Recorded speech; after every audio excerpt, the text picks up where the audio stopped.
From LALATE News headquarters in Santa Monica, this is the Midday Report on LALATE. It's a big day here on LALATE with incredible great news about your fourth stimulus check update of 2022. Live and direct from the shores of Santa Monica, California, but I stand with Ukraine. We'll be going over the latest details that's unfolding right now over in Ukraine in the second half of this recording. We'll be looking at the advances against Odessa and what you need to know and how it impacts situations internationally. But first we're going to start with the Build Back Better Act. The President of the United States name-checking it overnight, saying it's going to pass. Meantime, CR for stimulus getting a major update today. Is it good news or is it bad news? Then we'll be looking at those $80,000 in new stimulus checks. Have you got to them? You better. They're going live as early as today. Then third stimulus bill paying out. SS 300, the opportunity to raise your benefits up. But is Jay Powell tasked with a new problem? Inflation, and now gasoline, and now corn and soybeans surging out of control. I'll look at the opportunity to raise your benefits up if you're on SSI and SSDI, VA benefits as well. Then we'll be looking back at the big money for third stimulus and the big money the viewers got this week as well. It's an incredible recording with all the incredible sums of money. The first half of this recording going over the big checks available to you starting today, and the second part of this recording going over the economic developments that are coming by the minute, by the hour, because of Vladimir Putin's invasion of Ukraine. Surging gas prices overnight, surging grain prices today. A deal to potentially get more gasoline released from Venezuela could solve the situation. But is that deal in the works? I'll have that as well. Meantime, you'll learn for the first time on Home LA, while the current economic situation is here, if it's around in no less than 6 weeks from now, we could be heading into recession. What's going on? I have the latest details across the board that impacts your money, both domestically and from those world events internationally. And we'll be looking at the humanitarian crisis unfolding. We'll be looking at what's happening with Odessa in the next few hours as Vladimir Putin vows to take Odessa. What could happen, and I'll have the latest details from the ground there as well. It's a big home broadcast. I stand with Ukraine, and the details start right here, right now, as home gets underway.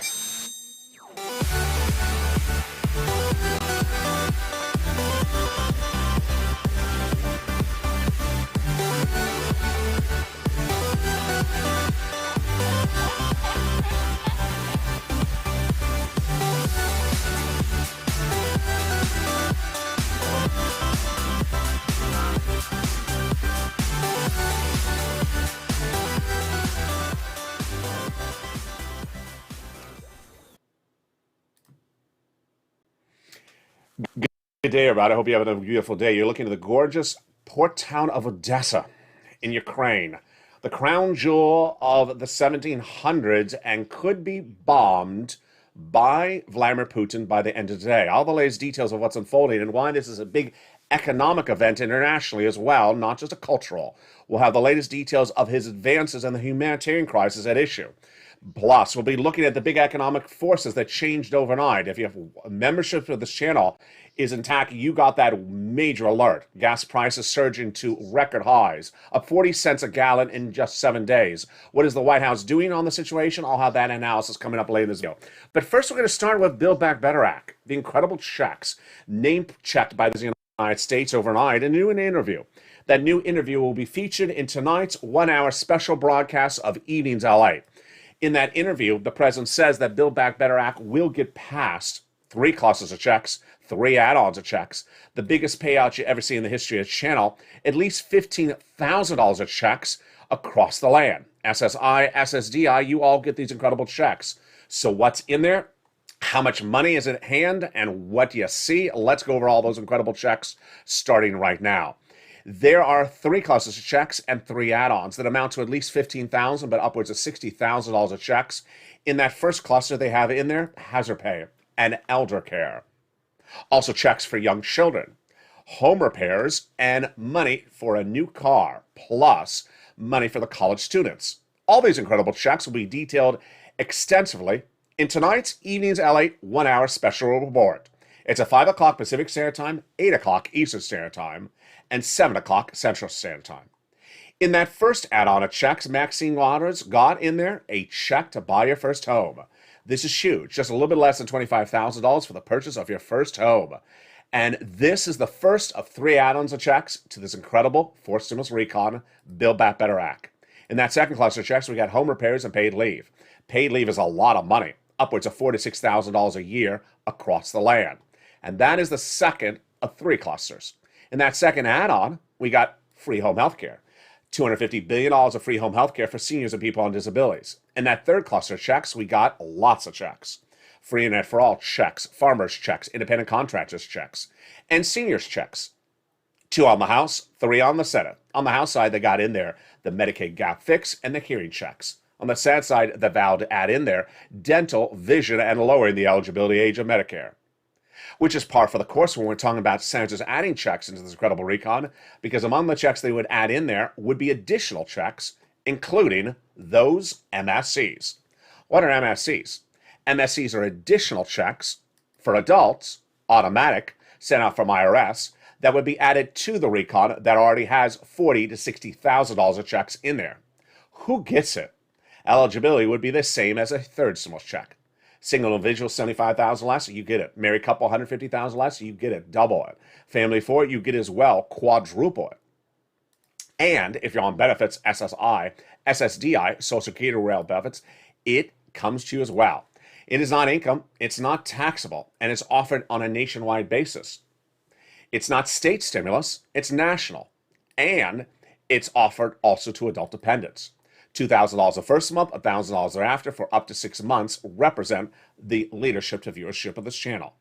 And that is MSC, one of the many checks already in the fourth stimulus recon that pays you at least $15,000 to $60,000 of checks.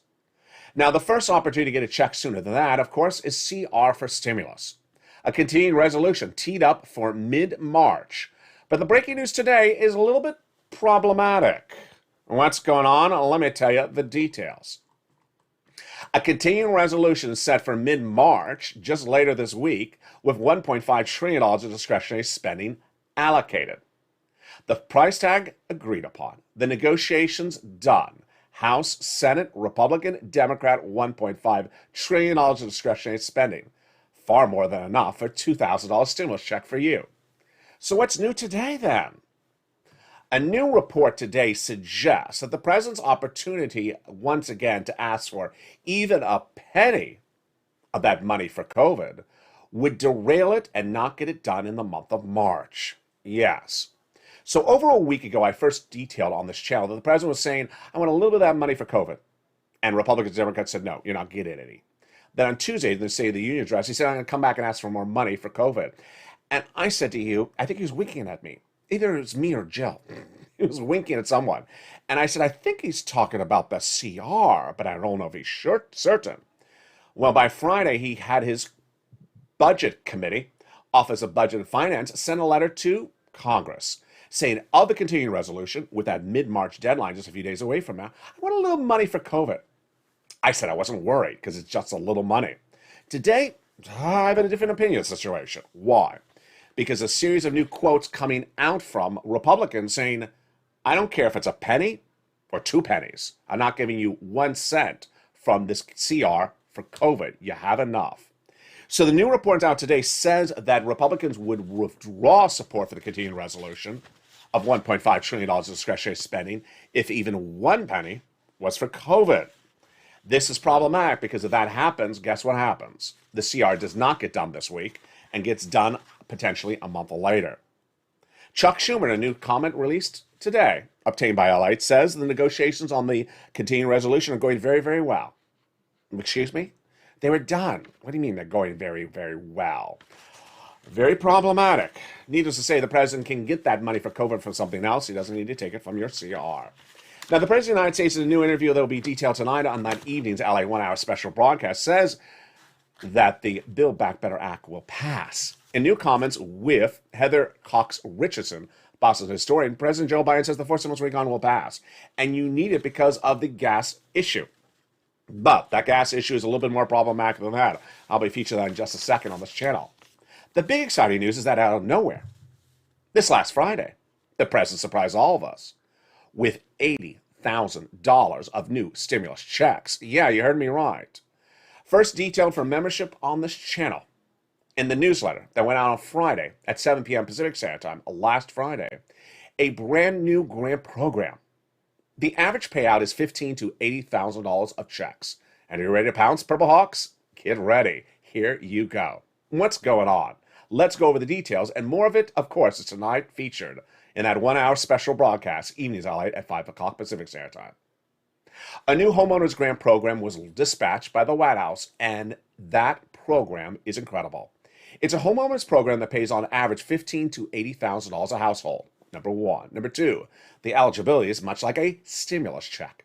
Single individual, $75,000 less, you get it. Married couple, $150,000 less, you get it. Eligibility requires that you own a house. Other than that, you're ready to rock and roll. SSI, SSDI, Social Security, veterans, you qualify so long as you're a homeowner. But the sums of the money are absolutely incredible, and they cover items that many viewers of this channel has asked for coverage for in the year and a half that this channel has been around and never had it. Now you do. Such as property taxes, homeowners insurance, associations fees. Yes, average payout is $50,000 to $80,000.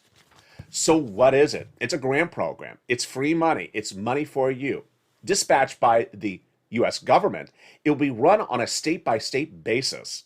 So if you've been with this channel since day one, it looks much like the earliest days of this channel with PUA.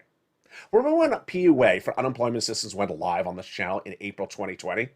Some states were live, some states were not live, some states were delayed, some states didn't even have their website working. In the case of this, it's just like that. Different states will roll it out on different days. There's not one website. There will be a different website for every different state. So I will be on top of the subject matter with you to show you the status on those incredible checks. And of course, we'll feature more about those incredible checks tonight on Evenings. Now, this is Jay Powell, your head of the Federal Reserve. And his ability to raise your his ability to fix inflation impacts your raising your benefits up if you're on SSI and SSDI. But today, the situation is a little bit more complicated. Not necessarily in a bad way, but in an economic way. What's at issue? Joe Biden had promised to raise your benefits up if you're on SSI, SSDI, Social Security and railroad benefits and veterans benefits. As president, it's published on his website at joebiden.com. How does he do it? Replace COLA with inflation. Now, why is this good? Because inflation is at its highest levels right now. At the time of today's recording, which you're watching live, if you're watching it at 11 a.m., or watching it later in the afternoon at 7 o'clock, the current inflation rate is believed to be somewhere between 7.5% to 8%. In the month of December, the inflation rate came in at 7.5%. In no less than 4 days from now, on Thursday, we will receive the January inflation number. On Friday, I said that Wall Street is looking at 7.5% for this number this week. Today, they're looking at about 8%. I've been looking at about 8%. Doesn't make a difference either way, because if Joe Biden swapped out your COLA with inflation today, your benefits would go up about $200 a month. Let's do the analysis. Your benefits are tied to a benchmark. The current benchmark, COLA, doesn't work. Inflation works. Once you're tied to a benchmark and your benefits go up, they never go down. So let's say you're tied to a 8% inflation rate today, you go up that amount. If Jay Powell reduces inflation later this year, your benefits don't go down. Moreover, your benefits get reassessed every year, and inflation is always a positive number. So if inflation goes down to 4% later this year, you go up another $100 across the board. So Jay Powell's ability to lower your inflationary rate is a good thing for the economy and doesn't actually impair your benefits for SS300. But Joe Biden needs to make that phone call today because inflation will be going down. The question is when. In the second half of this recording, you're going to see me potentially scare you.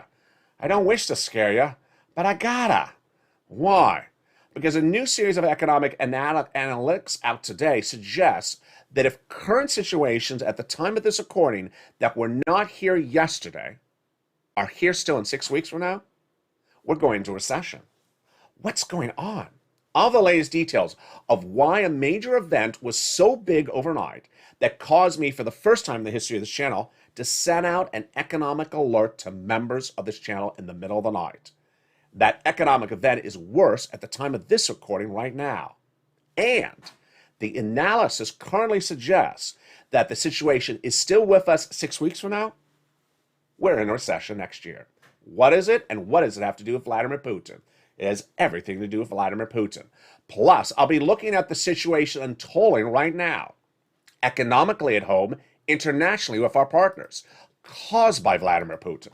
It's an analysis you've never seen before because the situation changed overnight. This is a brand new analysis of the situation for oil and wheat and those strategic alliances with our partner countries that are or aren't helping. Meantime, we'll be looking at the atrocities by Vladimir Putin against Ukrainian citizens today and what's being done for the humanitarian crisis and what's not being done. Then we'll be looking at those neighboring countries of the Baltic states, as Vladimir Putin may potentially be targeting them next. Those details, plus what's happening with the gorgeous town of Odessa, feature on this channel for nearly a week. Vladimir Putin's vowing to now bomb Odessa by the end of the week. This is the crown jewel of the Black Sea, and the shocking details will be unfolded. As we go into the second half of this video, stay with me as Home I Stand With Ukraine continues. But first, here's a little bit about the community page. I'll be back with you in 60 seconds with more incredible checks and the situation unfolding overseas domestically as well. If you want money right now, not 5 days from now, and not 5 weeks from now, then reach out to the community page. The volunteers can help you find that money for rent and utilities. That's at news.la.com/community. The community page features a series of volunteers who are viewers like you. They can help you find rent, utilities, SNAP, food benefits, mortgage assistance, and help you with eviction moratorium questions as well. Their Facebook, Twitter, and Instagram individuals reach out to them and indicate the city and state you're from, and they'll get back to you shortly. That's a community page. Volunteers working for you, viewers helping one another. Stay with LA for more. Join LALATE Daily for the excitement of the new LALATE live daily. The excitement starts on mornings LALATE at 9 a.m.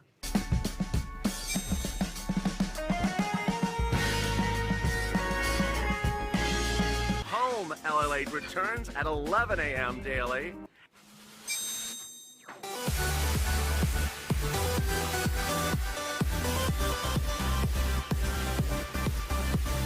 And then afternoons LALATE at 1 p.m.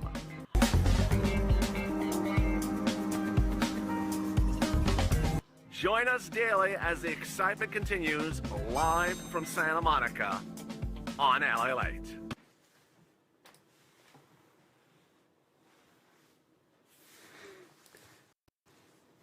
Good afternoon, everybody. You're looking at the beautiful area of Odessa that could be bombed by Vladimir Putin by the end of the week. What's happening with that? And why would not only be a cultural destruction, but also an economic destruction, not just domestically for the Ukrainian people, but also internationally as well. I'll be looking at the situation unfolding by the minute. It's a breaking, developing details, and you're watching it live on air, direct from Santa Monica, California, right now. But first, we're going to start back with your big money in the States and why the incredible money of the Build Back Better Act needs to get passed, and the incredible changing, developing details of SS300, what Jay Powell is doing and what he can't do because the situation is unfolding so dramatically across the board. It's a big second half of this channel, and it's a big second half of Home LA. If you're watching live at 11 a.m., here we go. And if you're watching at 7 o'clock tonight, here comes the second half. When you look at what's happening right now, Jay Powell, he has a big problem. Jay Powell is your head of the Federal Reserve, and his job is to bring down inflationary rates. He does it with a series of meetings, 5 meetings in the next 5 months, to bring down inflation by raising interest rates at particular meetings. But the problem is he has permutations which he didn't have even yesterday. What's going on? Gasoline prices are surging out of control right today.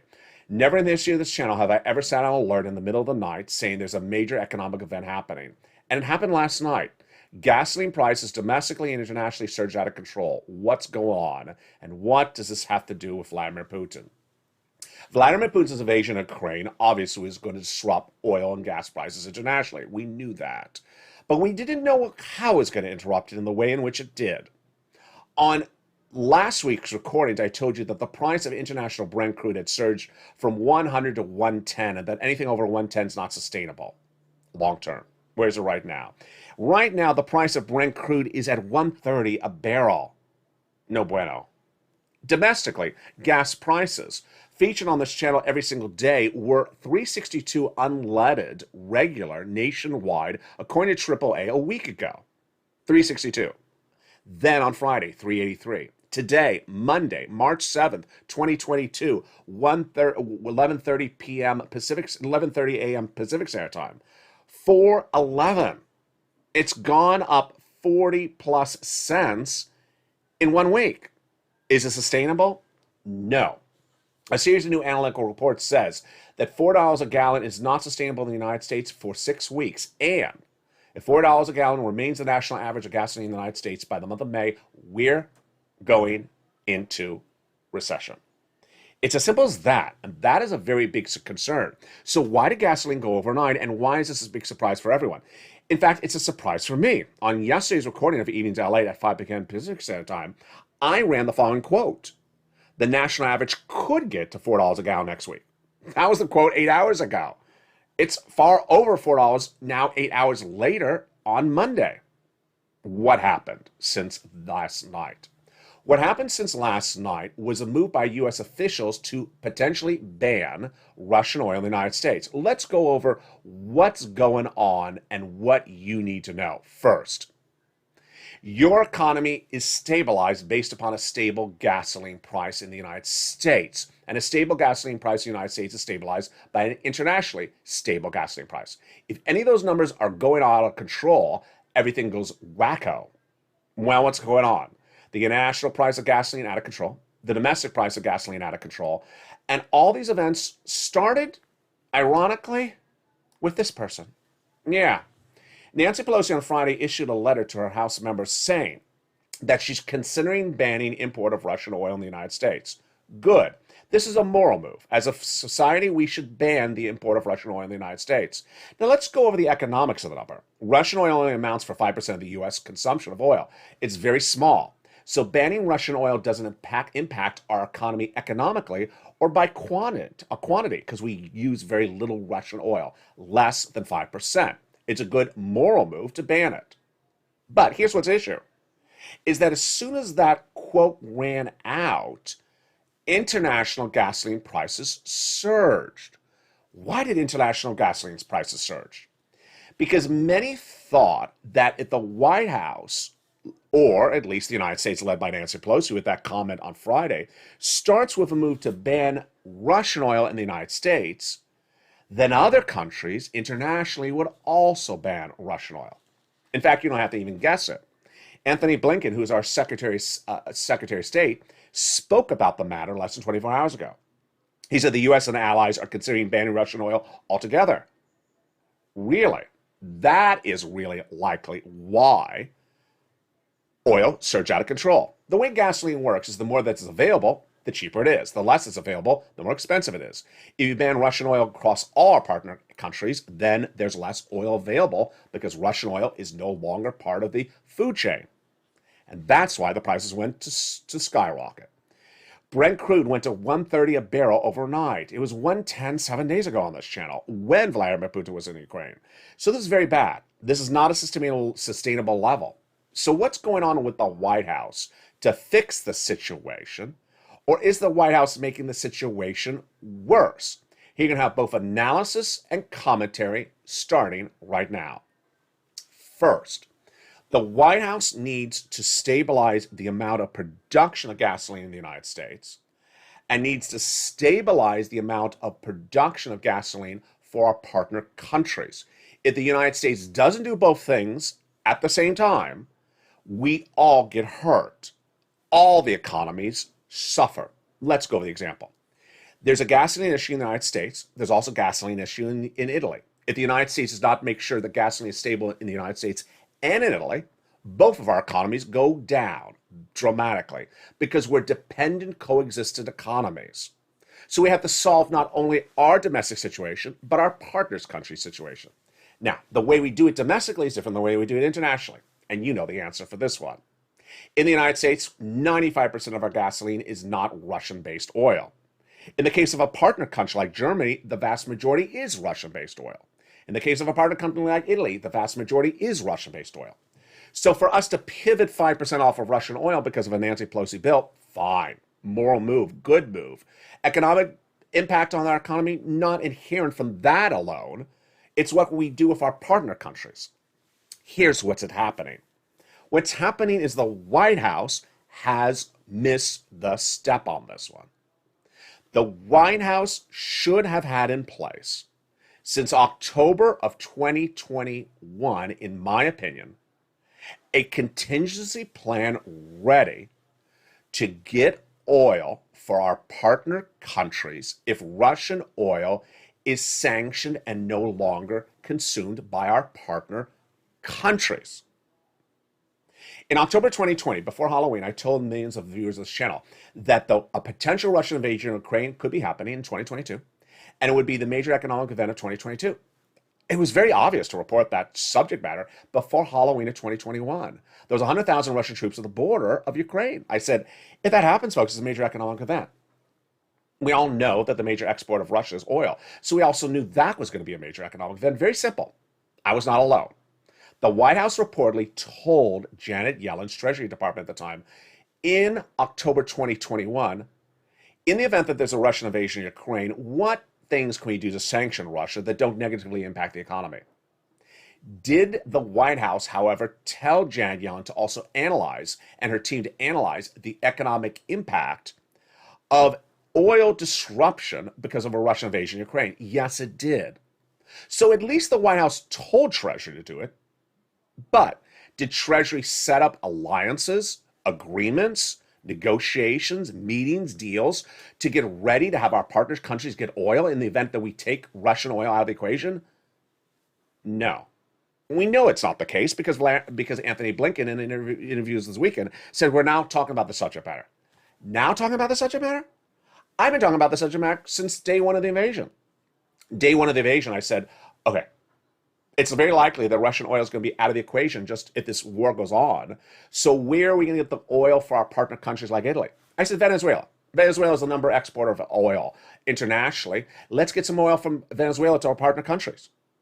Well, now today, the White House is working on this. Today? Should have been working on this since October.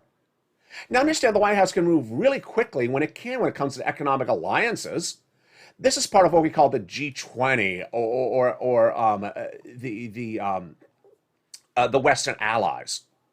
Last year, you saw the President of the United States really very well with Janet Yellen get a global minimum corporate tax rate solidified between partner countries in less than 2 weeks. For the American Rescue Plan, the third stimulus package, they did it within about 2 weeks.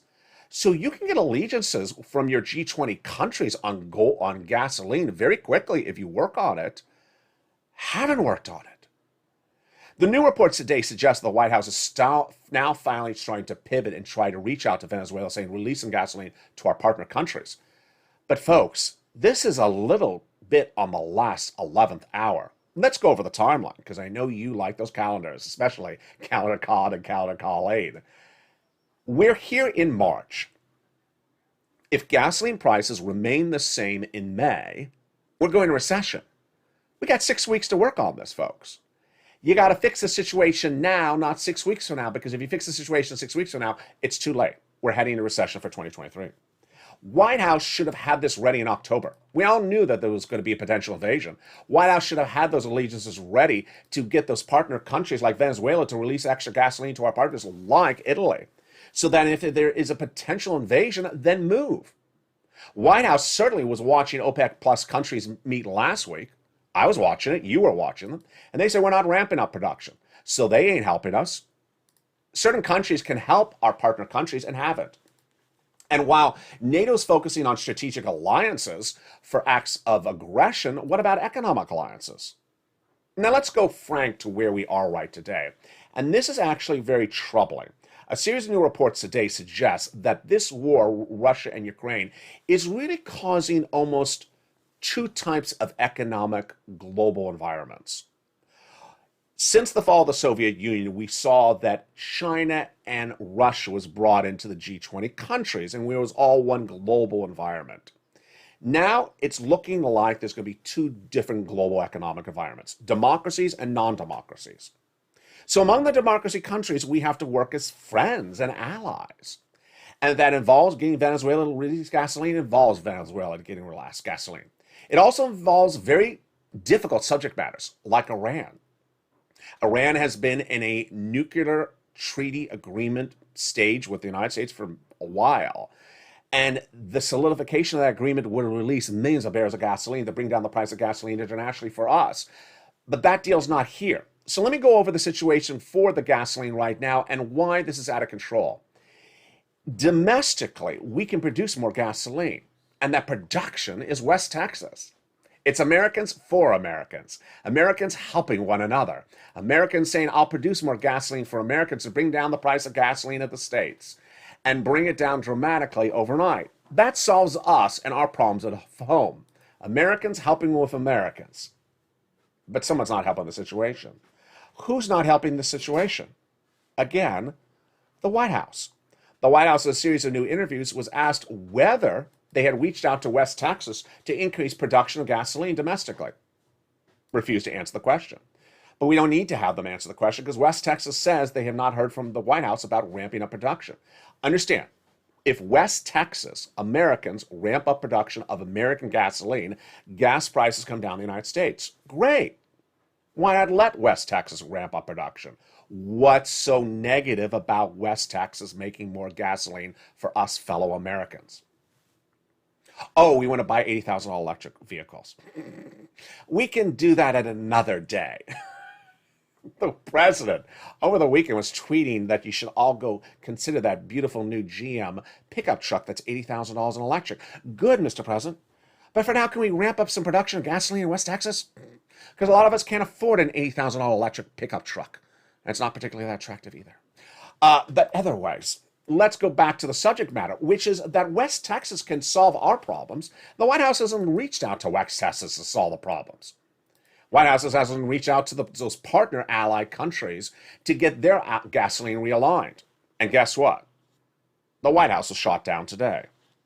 Economically, let's say. Germany said no to the U.S. minutes ago.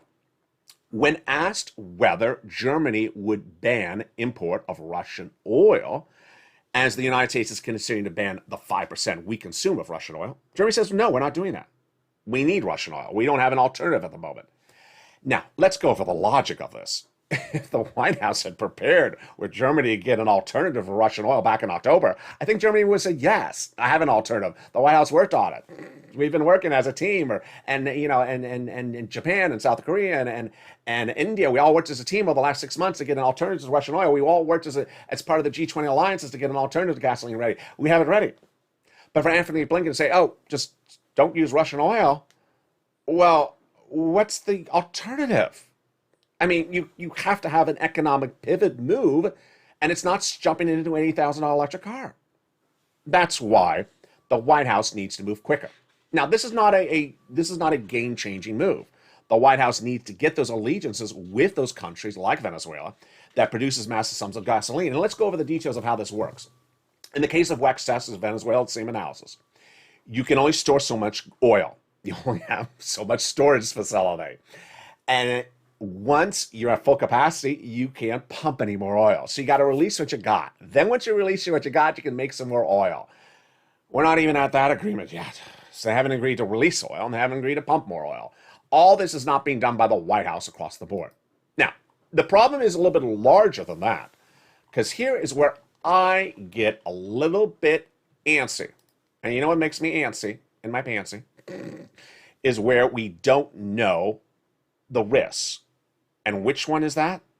Wheat, soybeans, corn. Oil is easy, folks. Oil is easy. You buy it, you put it in a barge, you ship it, it lands at the port. The current oil situation right now is going to be much worse at the end of March because the oil arriving in your ports right now was bought before the Vladimir Putin invasion of Ukraine.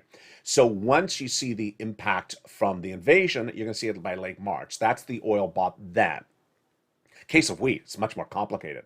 In the case of wheat, Vladimir Putin is now trying to take Odessa. He's been trying for over a week, and Odessa is the crown jewel of the Black Sea, a very agrarian community with rich soil. And that is a big area to export wheat and grain. Wheat and grain is surging out of control as well. But are you hearing on broadcast media? No. Do you remember the wheat crisis of the 1970s, where everyone was in their pickup truck trying to get wheat at the local store? No, there was no such wheat crisis. So this is something we've never seen before. And this is something that I'm worried about because no one's doing the analysis. When you don't do the analysis, this is where you get in trouble. In the case of recessionary environments, we often see them coming because we understand the analytics or the events or the numbers that are happening. Gasoline, we see it going up. We're worried that it will bring us to recession. Wheat, do you hear anyone talking about wheat? No. The White House has asked about it. They say we haven't even thought about it. Hold up now. Since October, we knew that there potentially would be an invasion of Ukraine by Vladimir Putin. So the White House should have at that time told Treasury, look at all the economic issues in the United States that could be impacted by Vladimir Putin, or at least Department of Interior, at least the Department of Agriculture. What economic industries in the United States could be impacted negatively by Vladimir Putin invading Ukraine? Wheat is so simple. Why could I have said to you in October that wheat would have been a casualty potential of an invasion? Crimea. Crimea was annexed by Vladimir Putin several years ago. Crimea is along the Black Sea. Crimea is down from Odessa. And right now, Vladimir Putin is trying to move forces from Crimea into Odessa. He's trying to take Odessa. It's the major port town. It's all that same beautifully rich agrarian area. We could have seen that a potential disruption of an agrarian part of Ukraine could happen in early 2022 as a potential risk. Well, I've been reporting it for over a week. And Reuters interviewed the White House just a few days ago asking, hey, have you considered whether wheat disruption and prices may be a casualty in the United States of an invasion of Ukraine? Why is this not?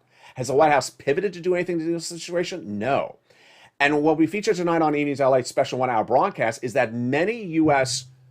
producers of your product, your breads, your cereals, traditionally don't buy wheat from countries like France and have had to pivot because they can't get it from where they normally get it from. If you are a farmer and you make wheat in the United States, you sell it. But suddenly the wheat is worth a lot more money, and the price is a lot more money, because there's a shortage of wheat coming out of Ukraine. What does that mean for millions of Americans? Millions of Americans may be going to the gas pump and saying, hey, oh my goodness, what happened to the gas price of gasoline? But then you go to the supermarket and you say, wait a second, what happened to the price of bread? When did bread go so up? And why is bread going up? Is anyone telling you why bread's going up? I am. Tonight on Evenings LA, I'll explain to you why, if you don't have this stabilized, then we could be going into recession faster because of wheat prices out of control than even gasoline. Here's why I'm concerned. I'm concerned because wheat is a much more pervasive consumer product than even gasoline. If you have to spend more for bread at the supermarket, you're going to be impacted negatively faster than the gasoline you spend. It's all economics, and it's all in front of us. So Jay Powell, head of the Federal Reserve, he has a big problem. He has a big problem. This week he meets with the FOMC meeting, and he has to determine how to bring down inflationary rates by raising interest rate, maybe a quarter basis point, as he said. But what he doesn't know is I have a brand new energy crisis in 7 days that I didn't have 7 days ago. Can it be fixed with Venezuela? Can it be fixed with Iran? Am I going to have an energy crisis overseas in partner countries that impact the United States? Are we getting increased production in West Texas? My goodness, Jay Powell normally has 1 or 2 things to consider. Now he has 20 things to consider. And here's the problem. If he comes in too strong on his interest rate spikes in April, not March, which is looking to be quarter basis point, we could be inverted. We could have too aggressive a policy by the Federal Reserve and too much casualty data coming on the back end. Bad gas, an energy crisis, a food and grain crisis, a stagflation crisis, an unemployment crisis, and a trade situation crisis. And guess what? By that point, you're already in recession. Now let's turn back to what's happening overseas internationally with Vladimir Putin today, and also what is impacting us at home. Over the last 7 days, I detailed that Vladimir Putin is trying to take Odessa. Odessa, of course, is on the Black Sea, the crown jewel of Catherine the Great. It is a major city. It is the number one port for Ukraine. What is Vladimir Putin trying to do? He is trying to control Odessa, because if he takes Odessa, then he controls all imports and exports out of Ukraine at its number one port. Then he's also trying to really create a moral victory, or an emotional victory, because Odessa is such a spectacular town. And President Zelensky is very worried that Putin is vowing to bomb this spectacular, stunning jewel of the Black Sea, leaving it in a massive destruction, much like how he did in Gashan. You're looking at Gashan right here, just a few miles down on the Black Sea. This is coming in from Crimea, so it's not particularly far for Vladimir Putin to make that advances. Again, this is on the southeast leg of Ukraine. This is how he's coming in from across the land. This situation is very untelling, but let me tell you what's going on with Vladimir Putin as well, and what it means for you back here in the United States. We have two parts of the analysis, and first I want to start with the officials in England, who have a very different opinion of the situation than we do here in the United States. Boris Johnson and his UK Prime Minister says, you know what? I don't like what the West allies are doing. They say it's a little too weak. They say, first, they believe that this is going to be a multi-year war, not a several weeks or several months. Economically, you already know what that means. We can't sustain gas prices currently at the current level to the month of May. If we're at the levels of the month of May, we're in recession next year. Very simple. So while we may think this war may be a few days or a month, if it goes to May, we go into recession in 2023 at the current levels that aren't being fixed. But more importantly, the approach by British officials is, you got to do something a little bit more than we're doing right now, because this may go on for a while. And doing more is not just strategic, but also economic. Let me go over what Vladimir Putin is doing right now. First, let's go over the humanitarian issue. In the capital of Kiev, there's the city and the rural area. People in the rural area fleeing the rural area to come into the city because the Russian forces are now in the rural area and the people are unsafe. So they're coming to the city. So rather than evacuating to Poland, they're evacuating into the city. There's a new 17-second clip that has been released, I'm not showing on this channel for obvious reasons, that shows a Russian tank in a residential block in front of an apartment building, opening fire with an apartment building and causing several fatalities. This is in the district of Irpin. Then in the city of Mariupol, which again is towards the southeast, again along the Black Sea, you can't evacuate. What are we talking about? We're talking about these corridors. Corridors are areas of ceasefire zones in which women and children, unarmed individuals, can flee into neighboring countries and get out safe. There have been at least 3 meetings between Russian and Ukrainian officials to allow the safe exit of women and children through these corridors. Every time the Russian officials have violated. They've either, and in some cases, they've actually killed women in the corridor. The corridor looks much like your highway. You go out on the highway, you walk, it's cleared, it's supposed to be cleared for a certain number of hours, and you get to Poland. They get on the highway, and then they get, and then they're fired upon, or they hear shelling, or they're blocked by Russian officials. So the safe exit is not there. That has been featured on this channel since last Saturday, that breaking developing details. The detail today that's even worse to report is that now we're 10 days into this, and those women and children who have waited patiently to evacuate are starving to death. So they've been without water, they've been without food, they've been without electricity, and they've been waiting for now 10 days to get out of that confines, and it's getting very serious. So by not allowing them to safely evacuate, they're, in some cases, starving to death in their own shelters in the towns. The International Human Rights, the International Committee of Red Cross says the situation in Mariupol is desperate. That's Mirella Hodobala, who's the spokesperson. They're trying to get these people out of these towns before they die in their own home because of no electricity and no food.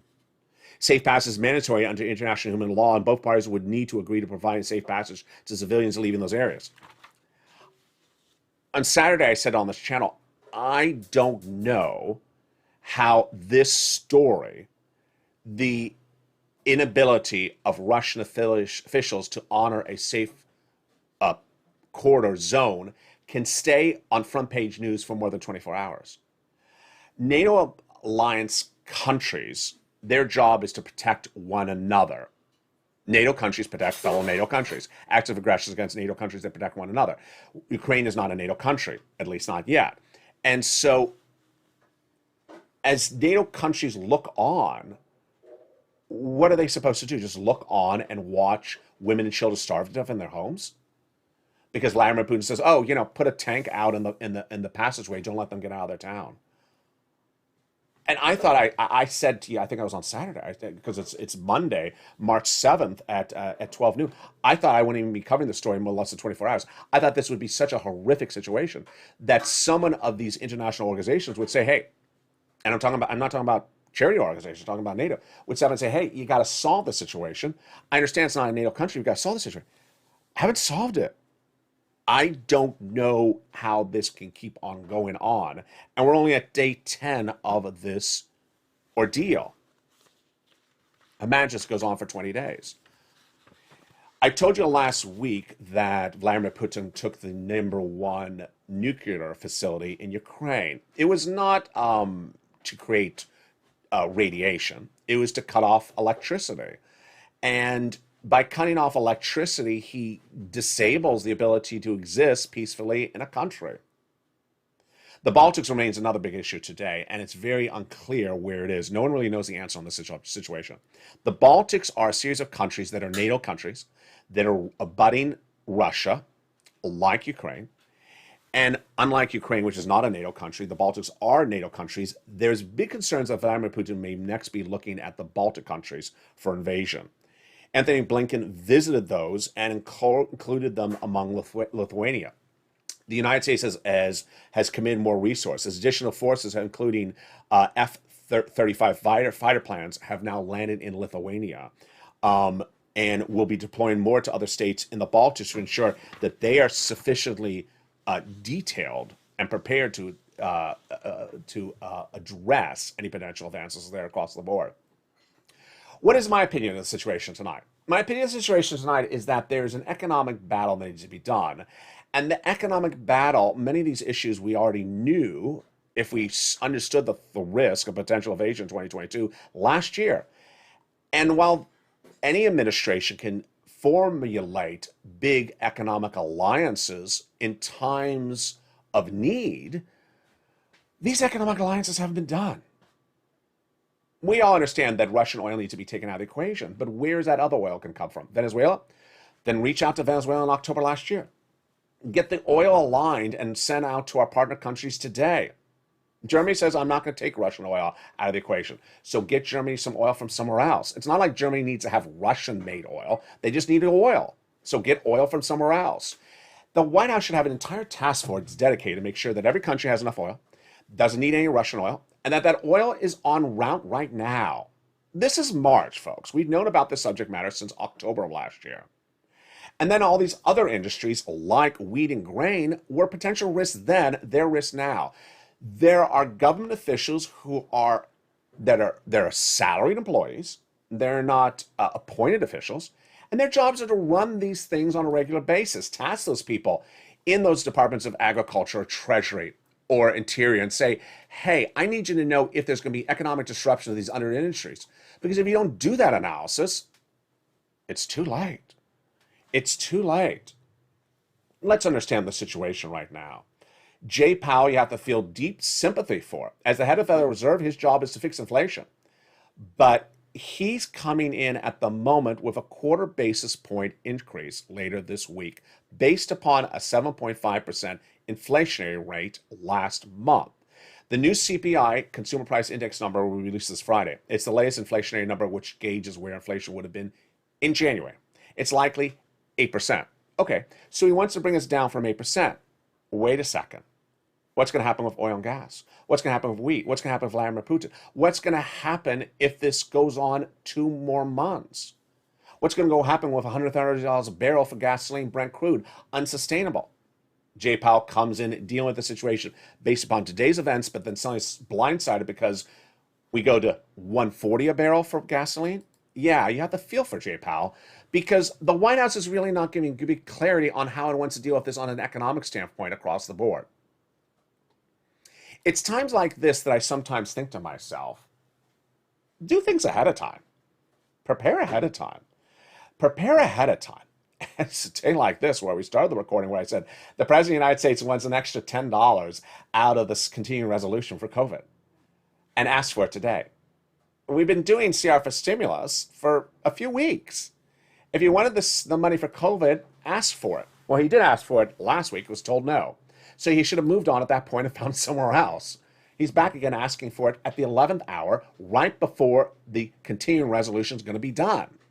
And now Republicans are saying, no, you asked for it at the 11th hour, we're kicking it over to April. White House seems to leave things to the very last second.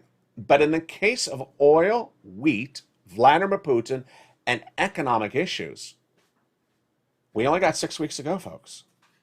6 more weeks at $4 a gallon, nationwide national average at the pump in the United States brings you into recession.